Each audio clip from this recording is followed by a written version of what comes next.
Assalamualaikum warahmatullahi wabarakatuh. Perkenalkan, saya Adinda Ramadhani Ningrum dengan NIM 3 digit terakhir 045 dari kelas Praktikum B, Prodi Teknologi Rekayasa Otomasi dari Sekolah Vokasi Universitas Diponegoro akan menjelaskan tentang modul 6, yaitu tentang DAC atau Digital to Analog Converter dan PWM Output.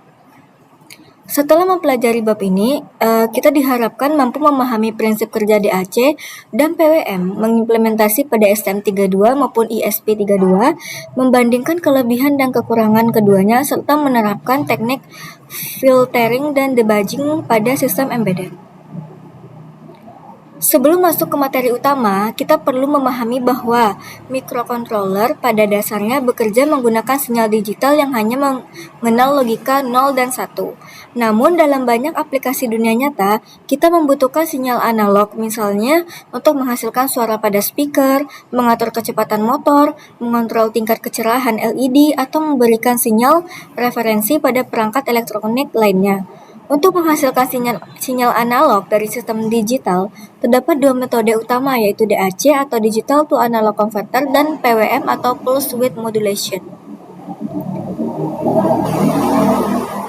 DAC menghasilkan tegangan analog secara langsung berdasarkan nilai digital yang diberikan, sedangkan PWM menghasilkan sinyal digital dengan lebar pulsa yang dapat diatur sehingga menghasilkan nilai rata-rata tegangan tertentu.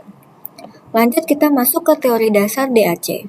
DAC bekerja dengan cara mengubah data digital menjadi tegangan analog yang proporsional. Hubungan antara nilai digital dan tegangan output dapat dinyatakan dengan persamaan Vout sama dengan Vref dikalikan nilai digital dibagi 2 pangkat jumlah bit DAC. Artinya, semakin besar nilai digital yang diberikan, maka semakin tinggi tegangan output yang dihasilkan. Sebagai contoh, pada DAC 8 bit dengan tegangan referensi 3,3 volt, input 0 menghasilkan output 0 volt. Input 127 menghasilkan output sekitar 1,64 volt. Input 255 menghasilkan output sekitar 3,3 volt. Prinsip ini memungkinkan microcontroller menghasilkan berbagai level tegangan analog secara presisi. Arsitektur dari DAC itu sendiri. DAC memiliki beberapa arsitektur yang umum digunakan. 1. R2R ladder DAC. Arsitektur ini menggunakan kombinasi resistor bernilai R dan 2R. Keunggulannya adalah hanya memerlukan 2 nilai resistor sehingga lebih mudah dibuat, memiliki linearitas yang baik dan mudah dikembangkan ke resolusi yang lebih tinggi. 2 yaitu weighted resistor DAC. Pada metode ini digunakan resistor dengan nilai berbeda-beda sesuai bobot masing-masing bit. Kekurangannya adalah semakin tinggi resolusi, semakin sulit memperoleh resistor dengan toleransi yang akurat. 3. Delta sigma DAC. DAC jenis ini memanfaatkan teknik oversampling dan noise shaping sehingga mampu menghasilkan resolusi tinggi dengan kualitas sinyal yang baik. Karena itulah delta sigma banyak digunakan pada perangkat audio modern. Nah, output analog halus menghasilkan sinyal analog yang halus dan presisi dari data digital untuk kebutuhan aplikasi modern. Kontrol perangkat analog mendukung kontrol perangkat analog seperti motor, sistem audio, dan regulasi tegangan output. Lanjut kita masuk ke spesifikasi penting DAC. Dalam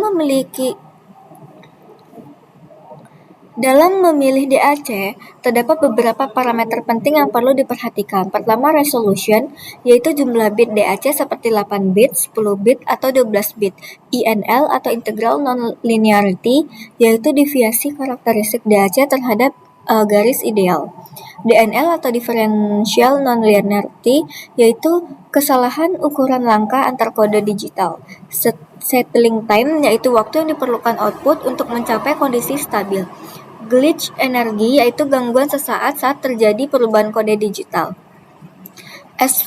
SFGR atau Spurious Free Dynamic Range, yaitu ukuran kualitas spektrum sinyal DAC.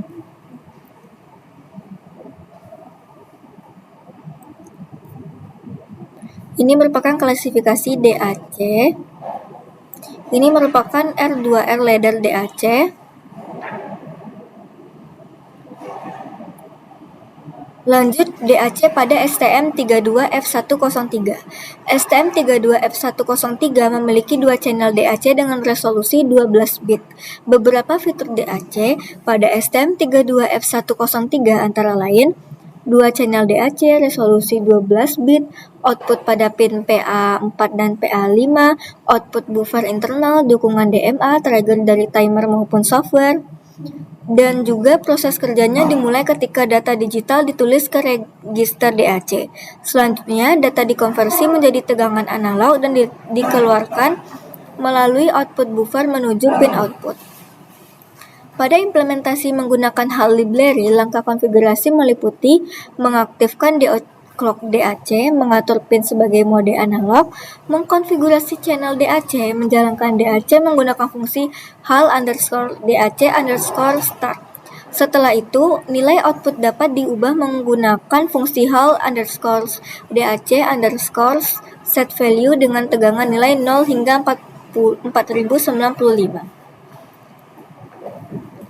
Lanjut ke DAC pada ESP32. ESP32 juga memiliki dua channel DAC, tetapi resolusinya hanya 8 bit.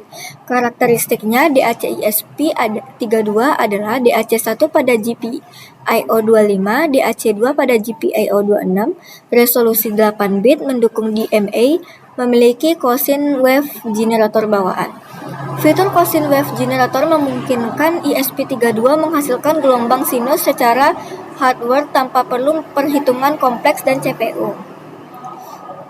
Pada contoh program DAC digunakan untuk membuat tegangan naik secara bertahap dari 0 ke maksimum, kemudian turun kembali secara bertahap. Lanjut kita masuk ke teori dasar PWM. PWM atau Pulse Width Modulation merupakan teknik pengaturan daya rata-rata dengan mengubah lebar pulsa sinyal digital. Parameter utama PWM adalah duty cycle. Duty cycle menunjukkan persentase waktu sinyal berada pada kondisi high dalam satu periode. Sebagai contoh, duty cycle 25% menghasilkan tegangan data rata-rata rendah. Duty cycle 50% menghasilkan tegangan rata-rata setengah dari tegangan maksimum. Frekuensi PWM. Selain duty cycle, frekuensi PWM juga sangat penting. Kenapa? Karena pemilihan frekuensi PWM harus disesuaikan dengan aplikasi yang digunakan. Contohnya itu adalah LED dimming 1-10 kHz, motor DC 10-20 kHz. Pemilihan frekuensi yang tepat akan meningkatkan performa sistem dan mengurangi gangguan yang tak diinginkan. Lanjut kita masuk PWM pada STM32. Pada STM32, PWM dihasilkan menggunakan peripheral timer. Timer bekerja dengan menghitung pulsa clock menggunakan prescaler dan counter. Nilai dari ARR menentukan periode PWM, sedangkan nilai CCR menentukan duty cycle. Sebagai contoh, clock timer sama dengan 72 MHz. Maka prescaler sama dengan 72, ARR-nya 1000, maka frekuensi PWM yang dihasilkan adalah sekitar 1 kHz. Jika nilai CCR diatur menjadi 500, maka duty cycle yang dihasilkan adalah 50%. Keunggulan penggunaan timer hardware adalah sinyal PWM dapat dihasilkan secara stabil tanpa membebani CPU. PWM pada ESP32. ESP32 menggunakan peripheral LEDs DC atau LED control untuk menghasilkan PWM. Keunggulan LED control pada ESP32 antara lain, pertama memiliki 16 channel PWM independen, resolusi hingga 20 bit, memiliki fitur hardware FET, frekuensi dapat mencapai puluhan MHz. Pada contoh program, duty cycle dinaikkan secara bertahap sehingga LED semakin terang, kemudian diturunkan kembali sehingga LED meredup secara halus. Hal ini menunjukkan bagaimana PWM dapat digunakan untuk menghasilkan efek fading tanpa komponen tambahan. Lanjut kita masuk ke aplikasi PWM. PWM memiliki berbagai aplikasi dalam sistem embedded. Pertama, kontrol motor DC. PWM digunakan untuk mengatur kecepatan motor dengan mengubah duty cycle. Semakin besar duty cycle, semakin cepat motor berputar.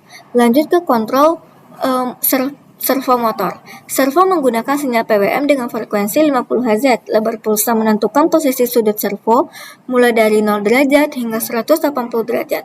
Lanjut ke PWM sebagai shoot DAC. PWN dapat dikombinasikan dengan low pass filter RC sehingga menghasilkan tegangan analog yang relatif halus. Metode ini sering digunakan ketika jumlah DAC hardware terbatas atau microcontroller tidak memiliki DAC internal. Nah, lanjut kita masuk ke perbandingan antara DAC dan PWM. Sekarang kita bandingkan DAC dan PWM. Kelebihan DAC, output analog lebih halus, ripple sangat rendah, cocok untuk audio dan aplikasi presisi tinggi, respon lebih cepat. Sedangkan kekurangan DAC membutuhkan pin DAC khusus, jumlah channel terbatas, biaya implementasi lebih tinggi. Kelebihan PWM dapat menggunakan hampir semua GPIO, efisien dalam penggunaan daya, mudah diimplementasikan, cocok untuk motor dan LED. Kekurangan PWM membutuhkan filter untuk menghasilkan sinyal analog, masih memiliki ripple, kualitas audio lebih rendah dibanding DAC. Ini penerapan DAC. Lanjut kita masuk ke best practice. Agar sistem bekerja optimal, terdapat beberapa best practice yang perlu diperhatikan. Pertama, best practice DAC. Gunakan output buffer untuk mengurangi loading effect. Gunakan DMA untuk menghasilkan waveform secara kontinu. Gunakan timer trigger agar timing lebih presisi. Perhatikan settling time DAC. Best practice PWM. Pilih frekuensi sesuai aplikasi. Gunakan soft start pada motor. Gunakan dead time pada edge bridge. Memanfaatkan hardware PWM dibanding software PWM.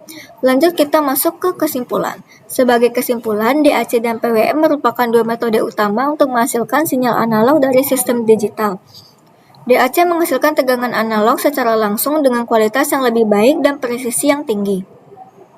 Sementara itu, PWM menghasilkan nilai analog melalui pengaturan duty cycle dan lebih unggul dalam fleksibilitas serta efisiensi daya.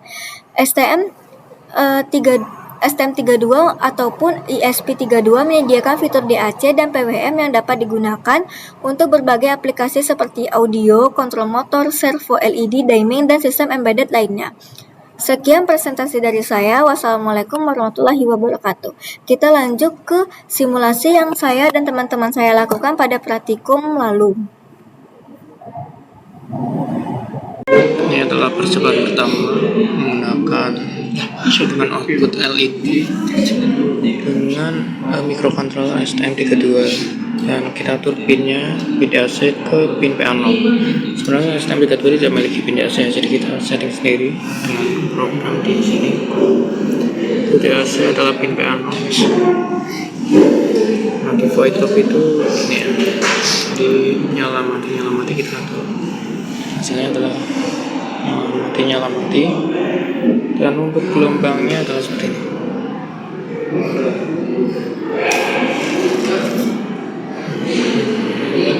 Ini adalah percobaan kedua dan ketiga ya,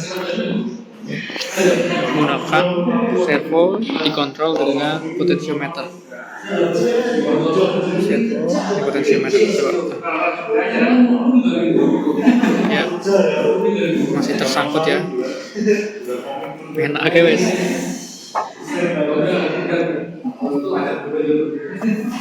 Itu servo mengikuti arah putaran dari potentiometer. Nah ini di sini programnya. Ini di fan awalnya big servo itu di pin 18 dan potential pin 34. Sing bener nanya salah void loop. Void loop sebenarnya bisa ditampilkan pada sel monitor cuman ya itu banyak stuck. Oh jajal nyala coba.